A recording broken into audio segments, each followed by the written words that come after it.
Finally आम्हाला स्वामींचं बोलवणं आलंच. तर हाय हॅलो फ्रेंड्स, कसे आहात तुम्ही? तर आज आहे मार्गशीर्ष महिन्याचा शेवटचा गुरुवार आणि आम्हाला आज कुठे जायचं पण नव्हतं. अचानकमध्ये मनात आलं की आज गुरुवार आहे, तर चला आपण अक्कलकोटला जाऊया.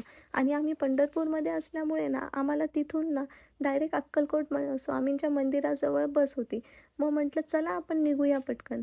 आणि स्वामींचं कसं आहे ना, जोपर्यंत त्यांच्या मनात नाही ना तोपर्यंत आपण त्यांच्या मंदिरापर्यंत पोहोचू शकत नाही. तसंच आमच्यासोबत झालं. पूजेचं ताट घेतलं आणि लाईनीमध्ये लागून आम्ही पोहोचलो मंदिराच्या आतमध्ये. आणि तिथे ना जेंट्स आणि लेडीज अशा 2 लाईनी होत्या. मी आणि अनघा लेडीजच्या लाईनीमध्ये होतो आणि जेंट्सच्या लाईनीमध्ये आर्यन आणि हे होते. आणि अनघा माझ्यासोबत असल्यामुळे मला व्यवस्थित शूट नाही करता आलं, तरी मी थोडंफार शूट केलेलं आहे. आणि स्वामींचं नामस्मरण करत ना मंदिराजवळ पोहोचले. आतमध्ये गेलो, स्वामींचं दर्शन घेतलं. आणि अक्कलकोट दर्शन ना एका व्लॉगमध्ये पूर्ण होणार नाही आहे. त्यामुळे आपण भेटू आता नेक्स्ट व्लॉगमध्ये. Thank you. बाय.